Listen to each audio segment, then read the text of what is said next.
فقد قال الله تعالى في كلامه المجيد والفرقان الحميد. أعوذ بالله من الشيطان الرجيم. بسم الله الرحمن الرحيم. ولا تقف ما ليس لك به علم إن السمع والبصر والفؤاد كل أولئك كان عنه مسؤولا. وقال النبي الأمين صلى الله عليه وسلم: 4 إذا كن فيك فلا عليك: حفظ أمانة وصدق حديث وحسن خليقة وعفة في طعمة، أو كما قال عليه الصلاة والسلام. সংক্ষিপ্ত নাম ঘোষণার পর সম্মানিত সমবেত মুসল্লিনে কেরাম, বেশ অনেকদিন পর আপনাদের সাথে জুমার খুতবাতে যোগদান করার সুযোগ পেয়েছি। যিনি আমাদেরকে জুমার সালাতে যোগদান করার সমবেত হওয়ার তৌফিক এনায়েত করেছেন, তার বারগাহে কৃতজ্ঞতা জানাচ্ছি। আলহামদুলিল্লাহ। অগণিত শান্তির ধারা বর্ষিত হোক সৈয়দুল মুরসালিন খাতাবুন নবিয়্যিন সৈয়দুল কাউনাইন ওয়া সাকালাইন আহমদ মুজতবা মুহাম্মদ মুস্তাফা সাল্লাল্লাহু আলাইহি ওয়াসাল্লামের উপর। সম্মানিত উপস্থিতি, আপনাদের খেদমতে সূরা বনী ইসরাঈলের 36 নম্বর আয়াত তেলাওয়াত করেছি। রাসূল করিম সাল্লাল্লাহু আলাইহি ওয়াসাল্লামের মুখনিসৃত অসংখ্য হাদিস থেকে ছোট্ট একটি হাদিস শরীফ তেলাওয়াত করেছি। এর আলোকে আজকের খুতবার বিষয় নাজাত ও ধ্বংসের বাহন। নাজাত ও ধ্বংসের বাহন, এই শিরোনামে ইনশাআল্লাহ খুতবা দেওয়ার প্রয়াস পাবো। সুবহানাকা লা ইলমা লানা ইল্লা মা আল্লামতানা ইন্নাকা আনতাল আলিমুল হাকিম। আল্লাহ সুবহানাহু ওয়া তাআলা মানব জাতিকে কল্যাণের সর্বচূড়ায় পৌঁছার জন্য রাসূল করিম সাল্লাল্লাহু আলাইহি সাল্লামকে নবী রাসূলের ধারাবাহিকতা সর্বশেষ পর্যায়ে প্রেরণ করেছেন। রাসূল এসে জগৎবাসীকে একটি সাধারণ আহ্বান জানিয়েছেন, যে আহ্বানটি ছিল অত্যন্ত জ্বালাময়, নিজের দিকে উম্মতকে আকর্ষণকারী এবং সমস্ত মানুষকে শামিলকারী। আল্লাহ রাসূল বলেছিলেন, আনা আখিযুম বিহুজাজিকুম আনিন নার হালুম্মা আনিন নার হালুম্মা আনিন নার ফাতাগলিমুনি তাকাহামুনা ফিহা। ওহে লোক সকল, আমি তো তোমাদের কোমর ধরে আমার দিকে আকর্ষণকারী, তোমরা সবাই আমাকে পরাস্ত করে জাহান্নামে চলে যাচ্ছ, জাহান্নামে ক্ষিপ্ত হচ্ছ, আমাকে পরাস্ত করে সেদিকে নিক্ষিপ্ত হচ্ছ, অথচ আমি তোমাদেরকে তোমাদের কোমর ধরে আমার দিকে আকর্ষণকারী। মানুষ জেনে না জেনে, বুঝে না বুঝে নানান কর্মে অপকর্মে জড়িয়ে পড়ার কারণে অজ্ঞাতসারে আমরা জাহান্নামের দিকে খুব দ্রুত গতিতে এগিয়ে চলছি। মুহতারাম আমিরে জামাত প্রফেসর আসাদুল্লাহ গালিব, তিনি যে তাফসিল কুরআন লিখেছেন, সূরা আসর এটার ব্যাখ্যা দিয়েছেন, আমরা মৃত্যুর দিকে এগিয়ে চলছি প্রতি সেকেন্ডে আলোর গতির আলোকে 1,86,000 মাইল গতিতে। আলোর যেরকম গতি, গতির সাথে পাল্লা দিয়ে আমরাও মৃত্যুর দিকে এগিয়ে চলছি। প্রতি সেকেন্ডে 1,86,000 মাইল গতিতে আমরা মৃত্যুর দিকে চলছি। আমাদের গন্তব্য কোথায়, কোথায় যাচ্ছি, কি প্রস্তুতি, আজকে বেমালুম আমরা ভুলেই গেছি। সেজন্য রাসূল বলেছেন, আমি তোমাদের কোমর ধরেছি, আমি তোমাদের কোমর ধরে আমার দিকে আকর্ষণ করছি, তোমরা আমার থেকে কোমরকে ছাড়িয়ে নিয়ে তোমরা তোমাদের লক্ষ্য পানে এগিয়ে চলছো, জাহান্নামকে নিজের জন্য বরাদ্দ করেই ফেলছো। জান্নাত কোথায় চলে গেল, জাহান্নাম কোথায় আছে, জাহান্নামের দিকেই তোমরা ছুটে চলছো। আল্লাহ পাক আমাদেরকে এমন কিছু বাহন দিয়েছেন, গাড়ি দিয়েছেন, যে গাড়িতে চড়ে মানুষ জান্নাতকে গ্রহণ করতে পারবে, সুযোগ পাবে। আবার যে গাড়িতে চড়ে জাহান্নাম তার জন্য অবশ্যম্ভাবী হয়ে যাবে। ওই বাহনে চড়লে মুক্তি মিলবে, আবার একই বাহনে চড়লে ধ্বংস, আমাদের জন্য ধ্বংস অবধারিত। সূরা বানী ইসরাঈলের ৩৬ নম্বর আয়াতে আল্লাহ পাক বলছেন, ওয়ালা তাকফু মা লাইসা লাকা বিহি ইলম ইন্নাস সামআ ওয়াল বাসার ওয়াল ফুআদ কুল্লুন উলাইকা কানা আনহু মাসউলা। যে বিষয়ে তোমার কোনো ধারণা নেই, এলেম নেই, কালাম নেই, কোনো বুঝ নেই, ও বিষয়ে তুমি কথা বলো না। যে বিষয়ে কোনো ধারণা নাই, জানাশোনা নাই, পরকানা শুনেছি, লোক মুখে শুনেছি, দলিল নাই, প্রমাণ নাই, কিছুই জানি না, এ বিষয়ে থেমে থাকো, নীরব থাকো, চুপ থাকো। কেন? ইন্নাস সামআ ওয়াল বাসার ওয়াল ফুআদ, তোমার চক্ষু, তোমার কর্ণ, তোমার অন্তঃকরণকে কৈফিয়ত তলব করা হবে। একটা সময় আসবে কৈফিয়ত চাওয়া হবে, কৈফিয়ত। কি বলেছিলে? জবানকে জিজ্ঞেস করা হবে, কি শুনেছ? কানকে জিজ্ঞেস করা হবে, কি দেখেছ? দৃষ্টিকে জিজ্ঞাসা করা হবে। কুল্লুন উলাইকা কানা আনহু মাসউলা, প্রত্যেকটাকেই জিজ্ঞাসাবাদের বেড়া জালে আটকিয়ে দেওয়া হবে।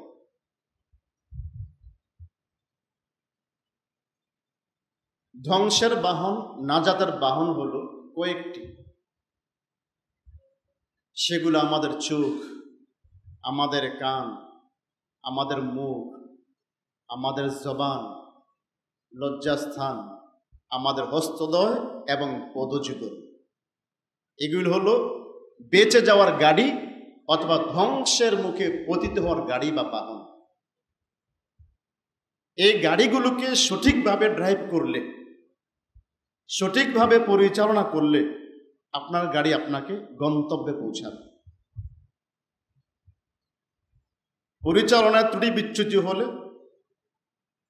গাড়ি আমাকে ইতিহাসের আস্থা করে নিক্ষেপ করবে।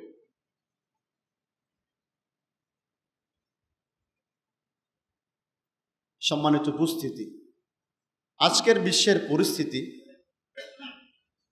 এত ঘোলাটে, এত আবর্জনা, এত ময়লায় পরিপূর্ণ হয়েছে। আমাদের পারস্পরিক অত্যাচার, অনাচার, জুলুম, নির্যাতন, লুণ্ঠন, চাঁদাবাজি, টেন্ডারবাজি, স্বৈরাচারীপনা, বেহায়াপনা, বেলেল্লাপনা ইত্যাদি কার্যকলাপ আজকের পরিবেশকে কলুষিত করে ফেলেছে।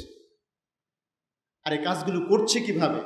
আমার হাত করে, আমার হৃদয় থেকে কল্পনা করে, সেটা হাত বাস্তবায়ন করে, চোখ দেখে, কান শুনে সেটা পরিকল্পনা করে, হৃদয় থেকে পরিকল্পনা করে সেটা পদযুগল, হস্তদ্বয়, হৃদয়, চোখ, কান, অন্তঃকরণ সবকটা সমন্বয়ে বাস্তবায়ন করছে। কুল্লুন উলাইকা কানা আনহু মাসউলা, প্রত্যেকটাই সেদিন জিজ্ঞাসাবাদ করা হবে, জিজ্ঞাসাবাদের আওতায় নিয়ে আসা হবে।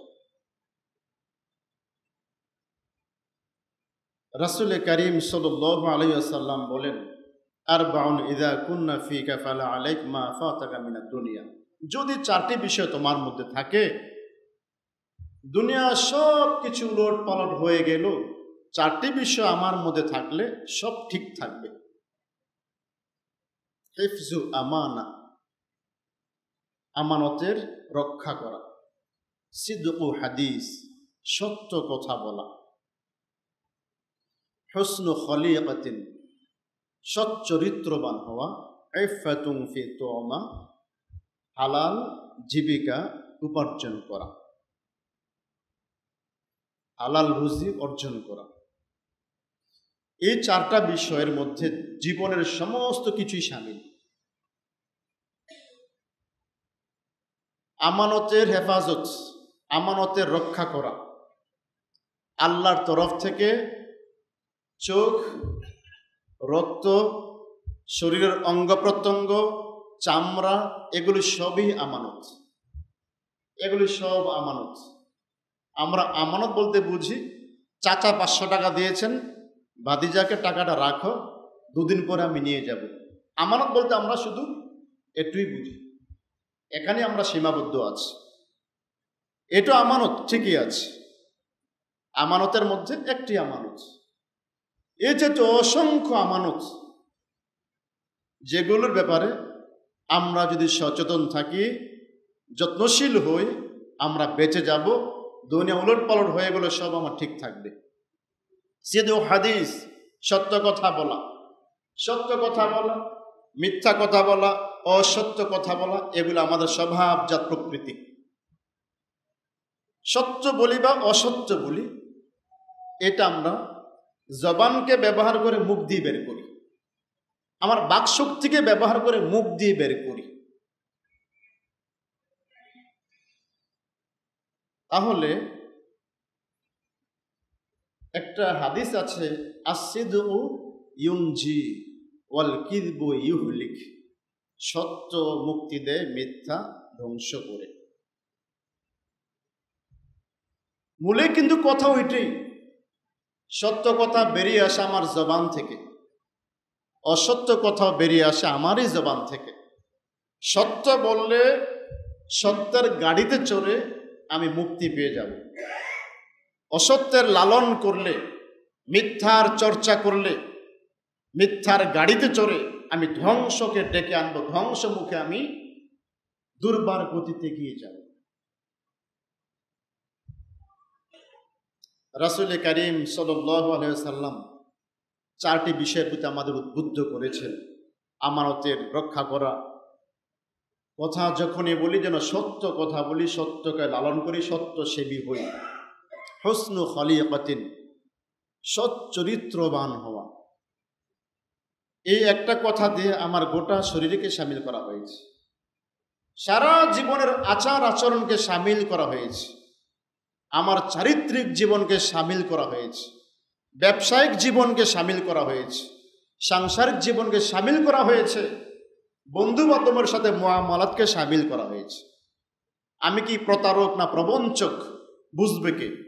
যার সাথে আমার চলাফেরা, যার সাথে কথাবার্তা, যার সাথে লেনদেন, যার সাথে চলি ফিরি, তিনিই তো বুঝবেন আমি কি প্রতারক নাকি ভালো মানুষ। নানান পোশাকের বেশে, নানান ধার্মিকতার আড়ালে থেকে আমরা আজকে চরিত্রকে জলাঞ্জলি দিচ্ছি, চরিত্রকে চুরমার করছি। এই চরিত্রের বিষয়ে আমাদের জিজ্ঞাসাবাদ করা হবে। আমার চক্ষু যদি ভালো হয়, দৃষ্টিশক্তি যদি ভালো হয়, নজর যদি ভালো থাকে, আমার অন্তঃকরণ যদি ভালো থাকে, আমার চারিত্রিক গুণাবলীগুলো আমার অঙ্গ প্রত্যঙ্গ দ্বারাই প্রকাশিত হবে। এটা বিকাশ ঘটবে আমার দৃষ্টির মাধ্যমে, বিকাশ ঘটবে আমার শ্রবণ শক্তির মাধ্যমে, বিকাশ ঘটবে আমার অঙ্গ প্রত্যঙ্গের মাধ্যমে, হস্তদ্বয়ের মাধ্যমে, পদ যুগলের মাধ্যমে। চরিত্রের বিষয়ে আমরা যারা ধরা খেয়ে যাব, আমাদের আখেরাত শেষ, আখেরাতে আমাদের অংশ থাকবে না। ইফাতুন ফি তুমা, হালাল জীবিকা, হালাল অর্জন, হালাল রোজগার। সম্মানিত উপস্থিতি, তাহলে আল্লাহ রাসূল আমাদের যে বাহনগুলোর কথা সাবধান করেছেন, সে বাহনগুলো সম্পর্কে আমরা সাবধান সতর্ক হই। আল্লাহ রাসূল আরো বলেছেন, ইজমানু লি সিত্তাম মিন আনফুসিকুম আজমাল্লাকুমুল জান্নাহ। 6টা বিষয়ে আমাকে জামানত তোমরা দিও, 6টা বিষয় আমি তোমাদের থেকে জামানত চাই, ওয়াদা চাই, নিরাপত্তা চাই, কথা চাই, প্রতিশ্রুতি চাই। 6টা বিষয় কি রাসূল প্রথম নিয়ে এসেছেন, এবার জবান থেকে যেটা বের হয় ওইটা প্রথম নিয়ে এসেছেন। উসদুকু ইযা হাদ্দাসতুম, বাকশক্তিকে ব্যবহার করে যারা কথা বলো, সত্য কথা বলো। জীবনের সকল পরিস্থিতিতে আমরা সবাই তো সত্য কথাই বলি, অসত্যের আশ্রয় কখন নেই? যখন আমাকে বাঁচতে হবে, সামনে বিপদ ঝামেলা এই সমস্ত বিষয় যখন আসে, তখনই তো আমরা অসত্য বা মিথ্যার আশ্রয় নেই। রাসূল বলেছেন যে কোনো পরিস্থিতিতে, যে কোনো পরিস্থিতিতে, যে কোনো পরিবেশে সত্যকে লালন করো। উসদুকু ইযা হাদ্দাসতুম, কথা বলা মানেই সত্য কথা বলো, কথা বলা মানেই সত্যকে সেবা করো, সত্য সেবী হোক। তাহলে আগের হাদিস আল্লাহ রাসূল দ্বিতীয় পয়েন্টে বললেন সিদকু হাদিস, সত্য কথা বলা। আর এই হাদিসে এসে আল্লাহ রাসূল প্রথম নিয়ে এসেছেন উসদুকু ইযা হাদ্দাসতুম, কথা বললে সত্য কথা বলো। সত্য কথা বলার এমন কি অসুবিধা, এমন কি অসুবিধা? মিথ্যা বলে তো বহু মানুষ পার পেয়ে যাচ্ছে, পার পাওয়ার সুযোগও আছে। বর্তমান বিশ্বের অফিস আদালত মোটামুটি সত্য মিথ্যা মিশ্রিত। চাষাবাদ যারা করছেন এই সমস্ত অফিস আদালত সত্য মিথ্যার সাথে আমাদের অনেকেই জড়িত। কাগজ কলম যেগুলো লেখা হচ্ছে সত্য মিথ্যা মিশ্রিত। যারা কলম চালায়, কলম ঘুরাই, কলম ব্যবহার করি, সত্যের আশ্রয় নেই, মিথ্যার আশ্রয় নেই। চলছে তো, সব কিছুই তো চলছে।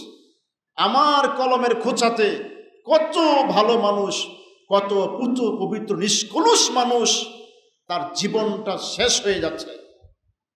আমার কলমের আঘাতে, কলমের খোঁচায় কত দোষী মানুষ ছাড়া পেয়ে যাচ্ছে। তাহলে সত্য অসত্য দুটাই দুনিয়াতে চাষাবাদ চলছে, চাষাবাদ চলছে, চর্চা চলছে, অনুশীলন চলছে। তবে সুবিধা অসুবিধাটা কি? এমন প্রশ্নের জবাবে রাসূল আকরাম সাল্লাল্লাহু আলাইহি সাল্লাম মুআয বিন জাবালকে বলেছিলেন। হাদিস আরবাইনের 29 নম্বর হাদিস আল্লাহ রাসূল কথাগুলো বলেছেন। মুআয বিন জাবাল একদিন আল্লাহ রাসূলকে প্রশ্ন করে জানতে চাইলেন, আখবিরনি বিআমালিন ইউদখিলুনি আল জান্নাহ ওয়া ইউবাঈদুনি মিনান নার। হে আল্লাহ রাসূল, আমাকে আপনি এমন কিছু আমলের সংবাদ দিন যে আমল করলে আমি জান্নাতে যেতে পারবো, জাহান্নাম থেকে দূরে থাকতে পারবো। আল্লাহ রাসূল বললেন, লাকাদ সালতান আযীম, তুমি তো এমন এক প্রশ্ন করলে যে প্রশ্নটা মহান এবং বিশাল। রাসূল তাকে এখানে অনেক কথা বললেন। আল্লাহর ইবাদতের কথা বললেন, শিরিক মুক্ত। সালাতের কথা বললেন, সিয়ামের কথা বললেন, হজের কথা বললেন। আরো বললেন জারওয়াতুস সানামি, ধর্মের উঁচু চূড়া কোনটা সেই সম্পর্কে বললেন। ধর্মের অন্যান্য বিষয়ে বললেন। এই সমস্ত বিষয়ে কথাবার্তা বলে সর্বশেষ মুআয বিন জাবালকে বলেন, এতক্ষণ তোমাদেরকে আমি পরামর্শ দিলাম, ভবিষ্যৎ চলবার জন্য পাথেও দিলাম, এই সমস্ত পাথরকে ধরে রাখার একটা মন্ত্র তোমাকে শিখাবো, একটা মন্ত্র বলে দিব কি? মুআয বিন জাবাল বলেন, বালা, জি, সেটা আমাকে বলুন। এ কথা বলার পর আল্লাহ রাসূল নিজে নিজের জিহ্বাটাকে ধরলেন, নিজে নিজে জিহ্বাটাকে ধরলেন। ফাআখাযা বিলিসানিহি ওয়া ক্বালা কুফফা আলাইকা হাযা। রাসূল নিজে নিজের জিহ্বাটাকে টেনে ধরলেন, ধরে বলেন, কুফফা আলাইকা হাযা, এটাকে তুমি নিয়ন্ত্রণ করো, সংযত রাখো, সংবরণ করো, নিয়ন্ত্রণ করো। জীবের কথা যখন বললেন, মুআয বিন জাবাল বললেন, আল্লাহর সাথে ইবাদত করব, আল্লাহর ইবাদত করব, শিরিক করব না, সবই ঠিক আছে, সিয়াম পালন করব আল্লাহর জন্য, ঠিক আছে। জবানটা এমন কি জিনিস, এটা এমন কি ব্যাপার, এমন কি? ওয়া ইন্না লামুআখাযুনা বিমা নাতাকাল্লামু বিহি।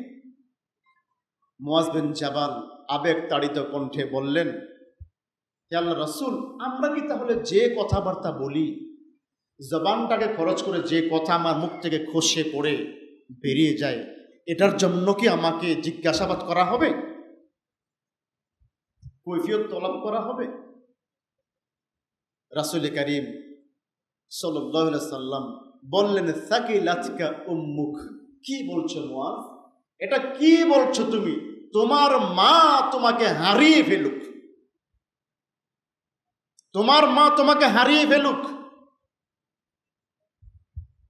হাল ইয়াকুব্বুন নাস আলা ওয়ুজুহিহিম ইল্লা হাসাইদু আলসিনাতিহিম। কি বলছো? এমন কি মাধ্যম আছে, কোন গাড়ি আছে, কোন বাহন আছে, যে বাহনে চললে মানুষকে মুখ থুবড়ে জাহান্নামে নিক্ষেপ করে না? আর সেই বাহনটা নাম হলো তোমার জিহ্বা, তোমার জবান। যেখান থেকে বের হয়ে যায় সত্য কথা, যেখান থেকে বের হয়ে আবার মিথ্যা কথা, যেখান থেকে অসত্যের চর্চা করা হয়, গীবত তুহমত করা হয়, পরচর্চা করা হয়, পর নিন্দা করা হয়, গীবত করা হয়, এই সমস্ত কিছু কাজ কারবার তো এই জবান থেকেই হচ্ছে। আর এই জবানের কারণে মানুষ জাহান্নামে নিক্ষিপ্ত হবে, মুখ থুবড়ে তাকে জাহান্নামে ফেলে দেওয়া হবে। সম্মানিত উপস্থিতি, যত কারণে মানুষ ধ্বংসের মুখে পতিত হবে, এর মধ্যে আমাদের অঙ্গ প্রত্যঙ্গ, চক্ষু, কান, জিহ্বা, মুখ, লজ্জাস্থান, হাত পা, এগুলি অন্যতম মাধ্যম, অন্যতম গাড়ি, অন্যতম বাহন।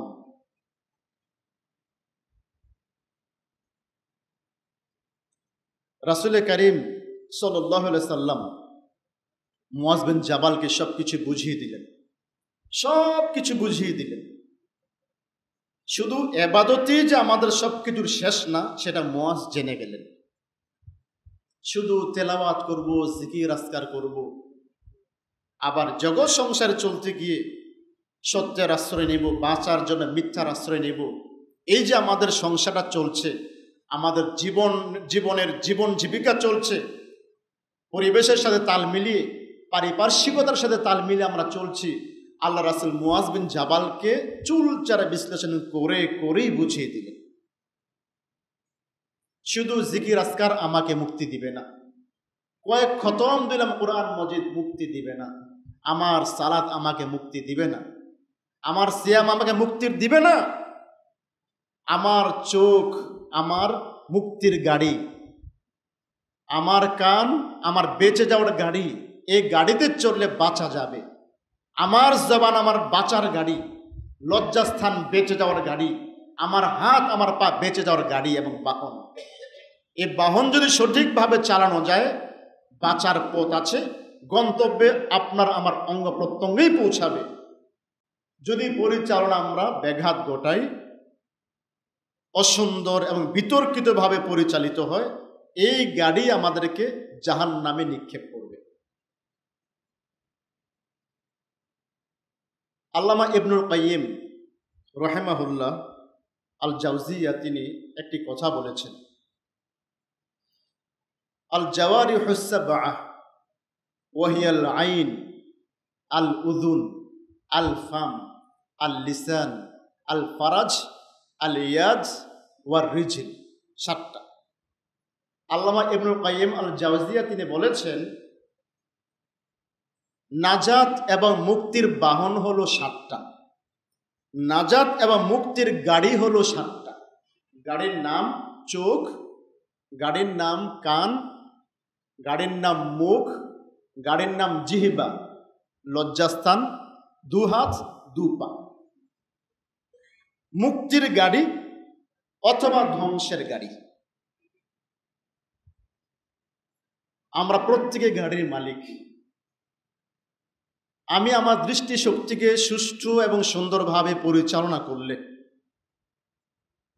আমার প্রতিদিনের পরিকল্পনা, প্রতিদিনের কার্যাবলী সুষ্ঠু এবং সুশৃঙ্খল হবে। দৃষ্টি যদি বেঁকে যায়, অনিয়ন্ত্রিত থাকে, তাহলে আমার প্রতিদিনের পথ চলা অসুন্দর, অস্থিরতার মধ্যে আমার প্রতিদিনের পথ চলা চলবে। দৃষ্টি থেকেই সব কিছু, সেখান থেকে পরিকল্পনা হয়। কান থেকে অনেক কিছু, কানে শুনে পরিকল্পনা হয়, আমরা পরিকল্পনা করি। সেজন্য ইবনুল কাইয়িম আল জাওজিয়া বলেছেন, ওয়াহিয়া মারাকিবুল আতবি ওয়ান নাজাত, এই 7টা হলো মুক্তি অথবা ধ্বংসের গাড়ি। ফাহিফযুহা আসাসু কুল্লি খাইর, এই 7টা গাড়িকে যারা হেফাজত করবে, এটা হলো তার মুক্তির গাড়ি। ওয়া ইহমালুহা আসাসু কুল্লি শার, যারা এই 7টা গাড়িকে অপব্যবহার করবে, এটাই হলো তার ধ্বংসের অন্যতম কারণ।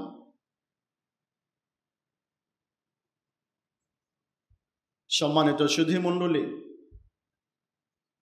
এমন একটা সময় আসবে আল্লাহ পাক আমাদের এই বাহনকে জিজ্ঞাসা করবেন, এই বাহনকে জিজ্ঞাসাবাদ করবেন। আমার কানকে, আমার চোখকে আল্লাহ পাক প্রশ্ন করবেন। সাধারণ গতি হলো মানুষ পায়ে হাঁটে।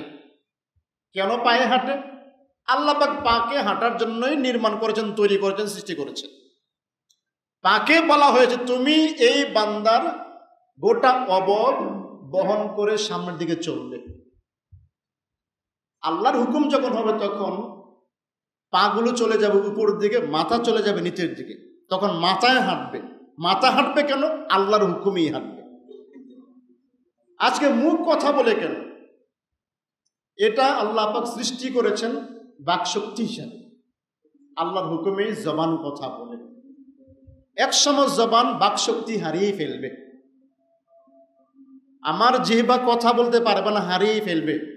কথা বলবে চোখ, কথা বলবে কান, কথা বলবে আমার গায়ের লালিত পালিত পরিচর্যা করা হচ্ছে যে চামড়াকে চামড়া কথা বলবে। আল্লাহ সুবহানাহু ওয়া তাআলা সেই কথাই বলছেন, সময় যখন এসে যাবে তখন জিজ্ঞাসাবাদে বেড়া জালে আটকিয়ে ফেলে বলা হবে, আল ইয়াওমা নাখতিমু আলা আফওয়াহিহিম ওয়া তুকাল্লিমুনা আইদিহিম ওয়া তাশহাদু আরজুলুহুম বিমা কানু ইয়াকসিবুন।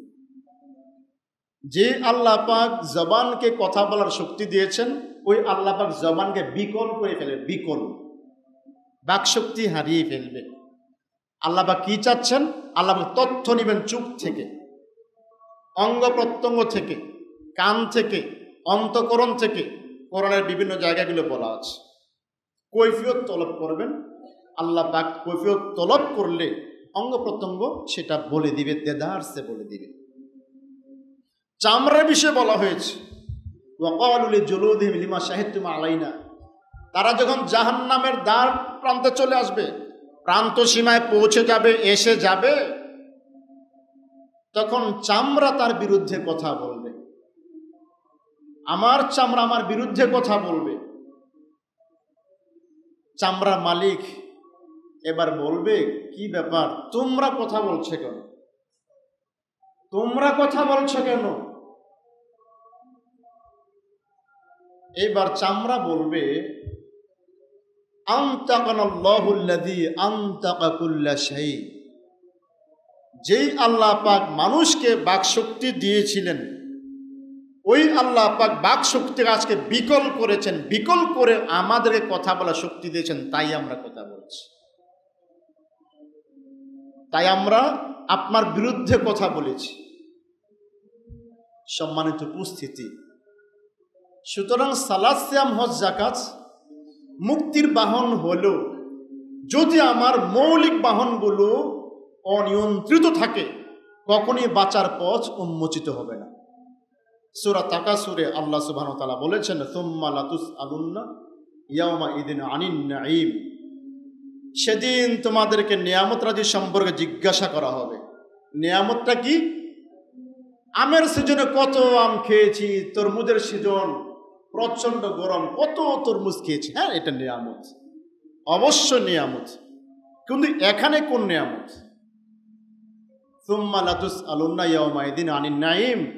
এখানে নিয়ামত হলো চক্ষু, কর্ণ, হৃদয়, স্বাস্থ্য, সচ্ছলতা, সম্পদ, সন্তান, নেতৃত্ব, আত্মীয় পরিজন, সদা সঙ্গী পুত্রগণ, পুণ্যশীলা স্ত্রী, কুরআনুল কারীম, ইসলামের বিধান হালকা হওয়া, এই সমস্ত বিষয় হলো নিয়ামত।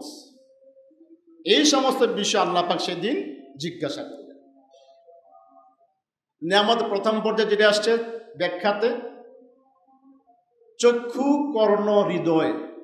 চোখ, কান, আমাদের অন্তর নিয়ামতের শীর্ষে, এগুলোকে জিজ্ঞাসা করা হবে। আরো অনেক নিয়ামত আছে। সদা সঙ্গী পুত্রগণ নিয়ামত, সদা সঙ্গী পুত্র তাফসীল করেন আপনারা। মুহতারাম আমির জামাতের 30তম পারা, যেটা সূরা তাকাসুর খুললে এগুলো পাবেন। সদা সঙ্গী পুত্র, এটা নিয়ামত কিভাবে?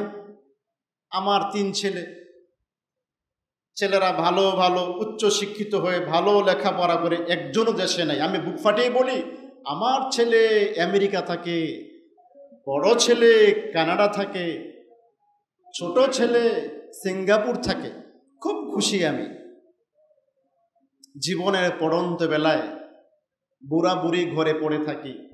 কোথায় ছেলে 5 বছর পূর্বে এসেছিল, তাদের এত ব্যস্ততা, খোঁজ নেওয়ার ফুরসত নাই।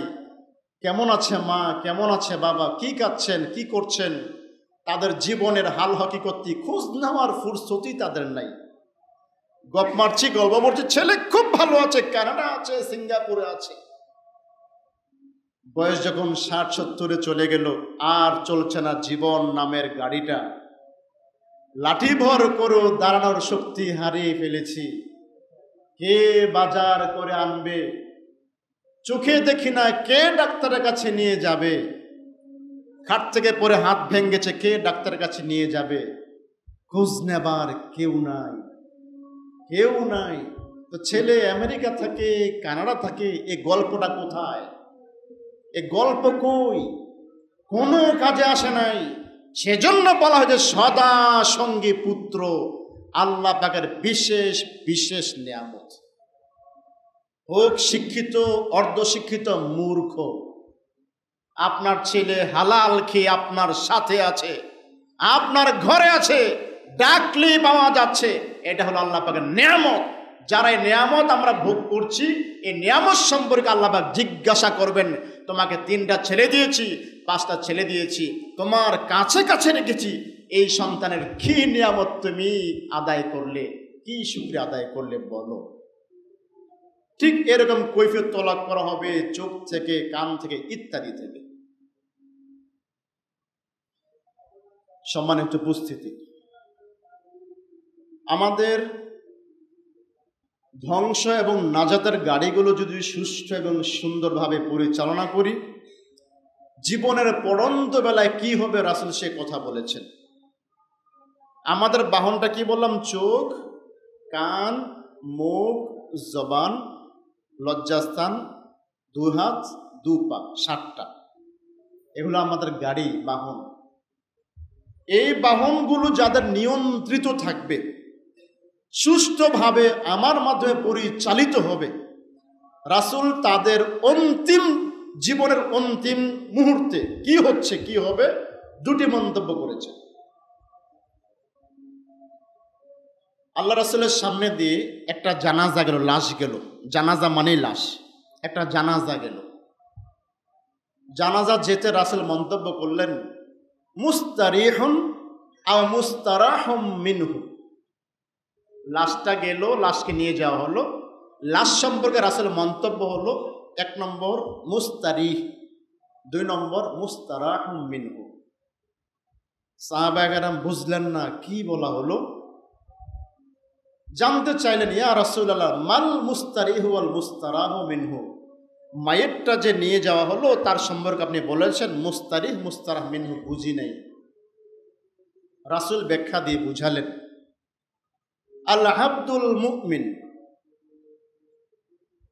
যখন কোন মুমিন বান্দা মৃত্যুবরণ করে, ইয়াস্তারিহু মিন নাসাবিদ দুনিয়া ওয়া আদাহা ইলা রাহমাতিল্লাহ, মুমিন বান্দা যখন মৃত্যুর কোলে ঢলে পড়ে, তার যে 7টা গাড়ি ছিল, গাড়িগুলোকে নিয়ন্ত্রণ করে গোটা শিব জীবনকে কোরআন সুন্নাহর আলোকে সাজিয়েছিল, যে এই লোকটা যদি মৃত্যুর কোলে ঢলে পড়ে, এই লোকটা হলো মুস্তারিহ। মুস্তারিহ মানে দুনিয়ার সমস্ত ঝুট ঝামেলা থেকে সে শান্তি পেয়েছে। মুস্তারিহ মানে শান্তি পেয়েছে। যে মুমিন, যে আসলে যে ইমানদার, আসলে যে মুখলেস বান্দা, আল্লাহ পাকের নৈকট্যশীল বান্দা, যে লোকটা মৃত্যুবরণ করে, এটা তার জন্য কল্যাণকর।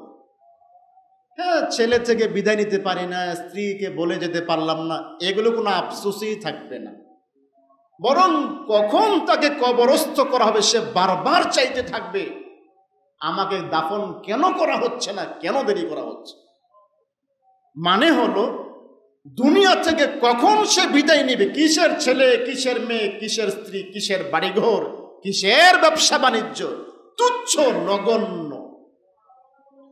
আল্লাহ পাকের রহমতের দিকে ছুটে যাবে, জান্নাত পানি এগিয়ে যাবে। সুতরাং সে দেখছে সবই দুনিয়াতে একদম তুচ্ছ নগণ্য। সুতরাং সে দুনিয়ার ঝুট ঝামেলাতে মুক্তি পেয়ে শান্তি পেয়ে যাচ্ছে, শান্তি প্রাপ্ত। এটা হলো মুস্তারিহ।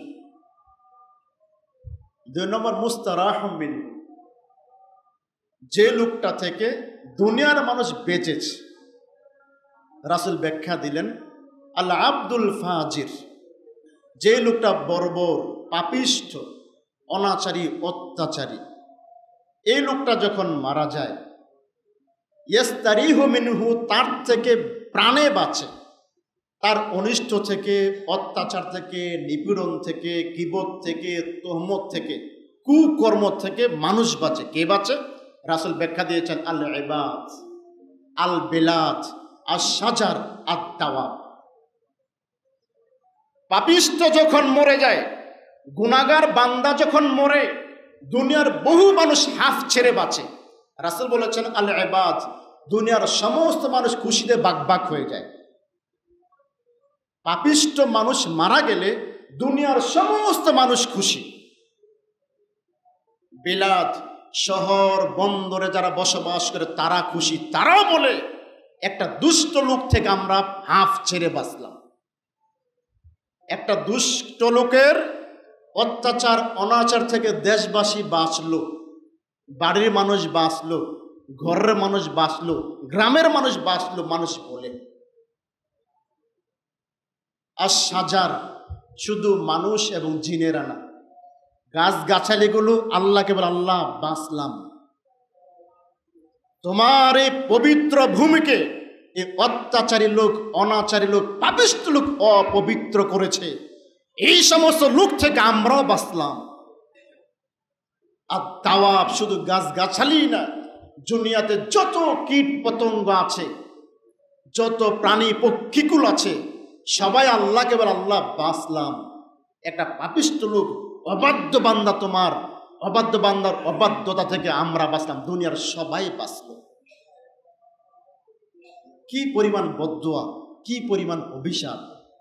যদি আমাদের গাড়িগুলো নিয়ন্ত্রণ করতে না পারি, আমাদের ব্যাপারে রাসূল বলেছেন, মুস্তারিহুন আও মুস্তারাহু মিনহু, যদি লোকটা ভালো হয়, দুনিয়ার ঝুট ঝামেলা থেকে বেঁচে গিয়ে শান্তির দিকে সে যাচ্ছে। যদি লোকটা পাপিষ্ঠ হয়, তাহলে এই লোকের অনিষ্ট থেকে দুনিয়ার মানুষ, শহর বন্দরের মানুষ, গাছগাছালি, পশু পাখি, কীট পতঙ্গ মুক্তি পায়, শান্তি প্রাপ্ত হয়। সম্মানিত উপস্থিতি, আসলে চলুন বলগাহীন জীবন যাপন না করে আমাদের শরীরে আল্লাহ পাক যেই সমস্ত অঙ্গ প্রত্যঙ্গ দিয়েছেন, এগুলোর মাধ্যমে আমাদের ভবিষ্যৎ নির্ধারণ করা সম্ভব। এগুলোকে সুনিয়ন্ত্রিতভাবে পরিচালনা করলে, কোরআন সুন্নাহর আলোকে পরিচালনা করলে, এই অঙ্গ প্রত্যঙ্গের মাধ্যমে আমাদের ভবিষ্যৎ আলোকিত হবে, কল্যাণকর হবে, ইনশাআল্লাহ জান্নাত আমাদের জন্য রচনা হবে। এই গাড়িগুলোকে অনিয়ন্ত্রিতভাবে ছেড়ে দিলে এই গাড়ি আমার জন্য ধ্বংসের কারণ হবে। আল্লাহ পাক আমাদের সকলকে